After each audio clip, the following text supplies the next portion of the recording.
Good morning class. आज हम पढ़ेंगे विशेषण। क्या पढ़ेंगे? विशेषण। विशेषण किसे कहते हैं? जिस शब्द से संज्ञा या सर्वनाम की विशेषता का बोध होता है उसे विशेषण कहते हैं। जिस शब्द से संज्ञा या सर्वनाम की विशेषता का बोध होता है, विशेषता का पता चलता है, उसे विशेषण कहते हैं। जैसे कि यह पेड़ विशाल है, तो पेड़ की विशेषता क्या है कि वो विशाल है। वैशाली लंबी है, तो उसकी विशेषता क्या है कि वो लंबी है। आगे है प्रविशेषण। कुछ शब्द विशेषणों की भी विशेषता बताते हैं। पहले हमने क्या सीखा? विशेषण। उसके बाद वो क्या कह रहा है कि कुछ शब्द विशेषणों की भी विशेषता बताते हैं, उन्हें हम प्रविशेषण कहते हैं। जैसे कि वह अति सुंदर है। देखो, पहले हम इसमें विशेषण ढूंढते हैं कि वह अति सुंदर है, तो इसमें विशेषण क्या होगा कि सुंदर है वो, बहुत उसकी क्वालिटी है ये। लेकिन अगर इसे प्रविशेषण ढूंढेंगे तो वो किसकी विशेषता बताएगा? विशेषण की भी। तो सुंदर क्या हो गया? वह अति सुंदर है। तो इसमें प्रविशेषण क्या हो गया हमारा? अति। प्रविशेषण क्या हो गया हमारा? अति। आगे मोहन बहुत मोटा है, तो पहले इसमें हम विशेषण ढूंढेंगे मोटा। अगर बोले कि आपको इसमें प्रविशेषण ढूंढना है तो विशेषण की विशेषता क्या बता रहा है? बहुत। तो वो क्या हो गया? प्रविशेषण। क्या हो गया वो? प्रविशेषण। तो समझ में आया विशेषण किसे कहते हैं, प्रविशेषण किसे कहते हैं। अब आगे है विशेषण के भेद। विशेषण के 4 भेद होते हैं: गुणवाचक, परिमाणवाचक, संख्यावाचक, सार्वनामिक वाचक विशेषण। अब सबसे पहले है गुणवाचक विशेषण। क्या है? गुणवाचक विशेषण। जो विशेषण संज्ञा या सर्वनाम के गुण, यानी कि उनकी अच्छाई, दोष, बुराई, दशा, भाव, रंग के बारे में, आकार के बारे में, समय, स्थान आदि का बोध कराते हैं, उन्हें गुणवाचक विशेषण कहते हैं। यानी कि जो विशेषण संज्ञा या सर्वनाम के गुण के बारे में बताए, दोष, दशा, भाव आदि का बोध कराए, उन्हें हम गुणवाचक विशेषण कहते हैं। जैसे कि यह घोड़ा कमजोर है, तो इसमें गुणवाचक विशेषण क्या है कि वो कमजोर है। यह आम मीठा है, तो उसमें उसका गुण क्या है? मीठा है। यह आदमी लंबा है, तो इसमें उसका गुण क्या है कि वो लंबा है। यहाँ उसके आकार को बताया गया है। किसको बताया गया है? आकार को। आगे है परिमाणवाचक विशेषण। क्या है आगे? परिमाण। जो विशेषण शब्द किसी वस्तु की मात्रा के बारे में बताए, उनके नाप तोल के बारे में बताए, उसे हम क्या कहते हैं? परिमाणवाचक विशेषण। यानी कि जिनको हम नाप तोल सकते हैं उन्हें हम क्या कहते हैं? परिमाणवाचक विशेषण। नाप तोल के उनके में जानकारी मिल जाती है कि मैंने इतनी चीज खरीदी है, इतनी चीज खरीदी है, तो क्या आ गया हमारा? परिमाणवाचक विशेषण। जैसे कि मैम ने एग्जाम्पल दिया हुआ है, सीता 4 मीटर कपड़ा लाई, तो इसमें परिमाण क्या हो गया? 4 मीटर। तो कपड़े को क्या किया? उसने नापा। आगे माँ ने 2 दर्जन केले खरीदे, राम ने आज 2 लीटर दूध लिया है। तो यहाँ पे ये क्या बता रहे हैं? उसका परिमाण बता रहे हैं। क्या बता रहे हैं? उसका परिमाण। तो परिमाणवाचक विशेषण वो होता है जो शब्द किसी वस्तु की मात्रा, उसके नाप तोल का बोध कराते हैं, उन्हें हम परिमाणवाचक विशेषण कहते हैं। आगे परिमाणवाचक विशेषण के 2 प्रकार बताए गए हैं: अनिश्चित परिमाणवाचक विशेषण और निश्चित परिमाणवाचक विशेषण। सबसे पहले है निश्चित परिमाणवाचक विशेषण। क्या है? निश्चित। जिन विशेषण शब्दों से निश्चित मात्रा का ज्ञान हो, यानी कि आपको निश्चित मात्रा का ज्ञान हो कि आपने 2 लीटर दूध लिया है, 3 लीटर दूध लिया है, 2 किलो आलू खरीदे हैं, 3 किलो आलू खरीदे। तो इसमें क्या कह रहे भाई? निश्चित मात्रा का पता होना चाहिए हमें कि हमने चीज कितनी खरीदी है, तो वो क्या होता है हमारा? निश्चित। जैसे कि 3 लीटर दूध लेना, तो उसको पता है यहाँ पर अपनी मात्रा की, उसको 3 लीटर दूध लेना है, तो यहाँ पे क्या बता रहा है? उसकी निश्चित मात्रा बता रहा है दूध की। वो ये भी बोल सकता था कि मुझे थोड़ा दूध दे दो, तो वो किस में जाता? हमारा अनिश्चित में, क्योंकि उसको यहाँ पर किस चीज का नहीं पता है? अपनी निश्चित मात्रा का नहीं पता है कि उसको कितना दूध लेना है।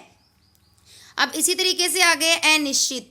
जिन विशेषण शब्दों से वस्तु की अनिश्चित मात्रा का ज्ञान हो, यानी कि आपको पता नहीं है कि आपको कितनी चीज लेनी है। निश्चित में आपको पता था कि मुझे 2 लीटर दूध लेना है, 2 किलो चीनी लेनी है, आलू लेने, लेकिन निश्चित में क्या है आपको ज्ञान नहीं है।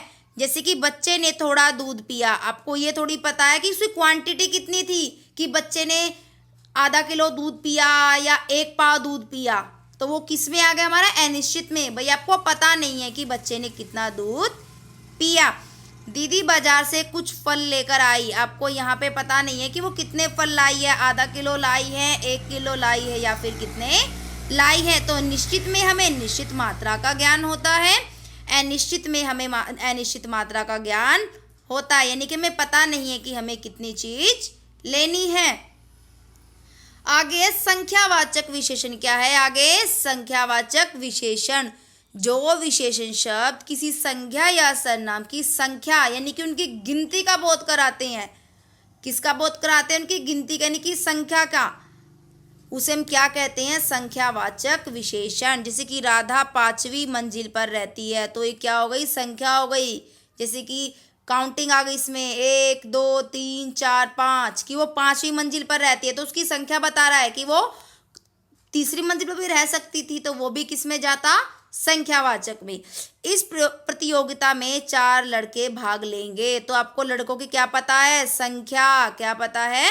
संख्या। वहां 3 कबूतर दाना चुग रही हैं, तो इसमें कबूतरों की क्या बताई गई है? संख्या। तो संख्यावाचक विशेषण में हमें उनकी संख्या का पता होगा। आगे संख्यावाचक विशेषण के भी 2 प्रकार बताए गए हैं। क्या बताए गए हैं? 2। एक होता है निश्चित संख्यावाचक और एक अनिश्चित संख्यावाचक। निश्चित संख्यावाचक में क्या कह रहा है कि जिन विशेषण शब्दों से निश्चित संख्या का ज्ञान हो, जिस तरीके से आपने निश्चित परिमाण में किया था, सेम उसी तरह निश्चित संख्यावाचक में भी है। जैसे कि रेखा के पास 3 पुस्तकें हैं, तो उसको निश्चित यहाँ पे क्या बता रहे हैं? निश्चित संख्या बता रहा है। वो यहाँ ये भी बोल सकता था कि रेखा के पास कुछ पुस्तकें हैं, तो आपको संख्या का नहीं पता चलता ना, लेकिन उसने क्या लिखा है कि रेखा के पास 3 पुस्तकें हैं, तो आपको उसकी निश्चित संख्या का ज्ञान है। आगे अनिश्चित क्या बताता है? देखो, जो विशेषण निश्चित संख्या का बोध नहीं कराते, यानी कि आपको निश्चित संख्या का नहीं पता है, निश्चित जानकारी नहीं पता है कि वहाँ पर कितनी संख्या है। जैसे कि बाजार में बहुत दुकानें हैं, तो आपको ये थोड़ी पता है कि निश्चित बाजार में 3 दुकानें हैं, 4 दुकानें हैं, लेकिन उसने क्या लिखा है यहाँ पर? बहुत दुकानें हैं, तो उसको यहाँ पर निश्चित संख्या का ज्ञान नहीं है, तो वो किस में आ गया? हमारा अनिश्चित संख्यावाचक विशेषण में। अब आगे है हमारा सार्वनामिक या संकेतवाचक विशेषण। क्या है? सार्वनामिक या संकेतवाचक विशेषण। जो सर्वनाम शब्द किसी संज्ञा से पहले जुड़कर, ध्यान से सुनना, क्या बता रहा है? वो सर्वनाम शब्द किसी संज्ञा से पहले जुड़कर उसकी ओर संकेत करते हैं, तो उसे हम सार्वनामिक या संकेतवाचक विशेषण कहते हैं। वो बता रहा है कि वो संज्ञा से पहले जुड़कर उसकी ओर संकेत करता है, यानी कि संज्ञा से पहले जुड़कर जो सर्वनाम शब्द उसकी ओर संकेत करता है, यानी कि इशारा करता है, तो उसे हम सार्वनामिक या संकेतवाचक विशेषण कहते हैं। जैसे कि मैम ने एक वाक्य दिया है, यह तोता बोलता है, तो तोता क्या है? इसमें संज्ञा। तोता क्या है? संज्ञा। तो संज्ञा से पहले यह हमारा क्या है? सर्वनाम। तो यहाँ पर ये क्या बता रहा है? क्या किस चीज का काम कर रहा है? ये सार्वनामिक वाचक विशेषण का। एक बार फिर बताती है मैम दोबारा से, जो सर्वनाम शब्द किसी संज्ञा से पहले जुड़कर उसकी ओर संकेत करते हैं, तो उसे हम संकेतवाचक या सार्वनामिक वाचक विशेषण कहते हैं। जैसे कि यह तोता बोलता है, तो आपको पहले वाक्य में ढूंढना होगा कि संज्ञा को क्या है, और संज्ञा से पहले सर्वनाम आया या कुछ और आया है।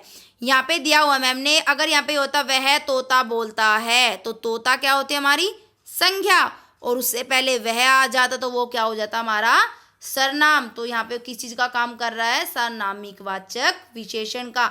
इसी तरीके से मैम ने लिखा हुआ है, वह व्यक्ति मुंबई गया, तो यहाँ पे क्या है, किसी व्यक्ति क्या है, व्यक्ति भी संज्ञा है। मुंबई क्या है, वो भी एक संज्ञा है कि जो शब्द किसी व्यक्ति के बारे में, वस्तु के बारे में, स्थान के बारे में, भाव के बारे में बताए वो हमारी संज्ञा होती है ना।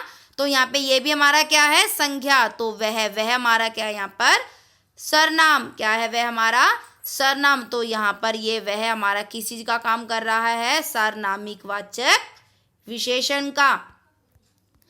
अब है आगे संख्यावाचक विशेषण तथा परिमाणवाचक विशेषण में अंतर, यानी कि इन दोनों में अगर हम कैसे अंतर पता करेंगे कि इन दोनों में डिफरेंस क्या है। संख्यावाचक विशेषण तथा परिमाणवाचक विशेषण प्राय एक जैसे लगते हैं, यानी कि ये दोनों एक जैसे लगते हैं। बस संख्या में क्या आएगी, गिनती यानी कि काउंट कर सकेंगे। परिमाण में क्या आएगा, हम उनको नाप तोल के उनकी जानकारी प्राप्त करते हैं। परंतु इन दोनों में बहुत अंतर होता है। जैसे यदि विशेष्य को गिना जा सके तो संख्यावाचक विशेषण होता है। मैंने बताया ना, जिनको हम काउंट कर सकते हैं उनकी गिनती, जैसे कि 4 मंजिल, 5 मंजिल, 3 बुक, तो वो किस में आ जाएगा, हमारा संख्या में। यदि विशेष्य नापी तोली जाने वाली वस्तु हो तो वहाँ परिमाण में मैम ने क्या बताया था कि उनको हम नाप तोल के देख सकते हैं, नाप सकते हैं। जैसे कि 2 लीटर दूध, 3 लीटर दूध, 1 किलो आलू, तो उनको हम क्या कर सकते हैं, यहाँ पर नाप तोल कर देख सकते हैं। तो संख्या में क्या बताएगा, वो उनको काउंट कर सकते हैं, चीज़ों को, उनकी गिनती बताता है। लेकिन परिमाण में वो नाप तोल कर उसकी जानकारी प्राप्त करेगा। जैसे कि मैम ने दिया हुआ है बाल्टी में 5 लीटर दूध है, तो 5 लीटर क्या है, दूध को किस चीज़ में आ गया, वो परिमाण में आ गया ना भाई, दूध को मापा है, तोला है। इसी तरह से 4 मीटर, इसी तरह से है 4 मीटर कपड़ा, 1 किलो आलू, 10 किलोमीटर, थोड़ा दूध आदि, ये सब किस में आ गए, हमारे परिमाण में, यानी कि जिनको हम नाप सकते हैं, तोल सकते हैं। आगे है मेरे पास 4 चॉकलेट है। देखो मैम ने बताया था संख्या में वो क्या बताएगा, उनकी गिनती बताएगा। क्या बताएगा, गिनती बताएगा। आपको समझ आया कि मैम ने आज आपको क्या बताया। आज मैम ने क्या बताया, आपको विशेषण समझाया है। तो इस वीडियो को अच्छे से देखना है और विशेषण को समझना है। Okay, bye class.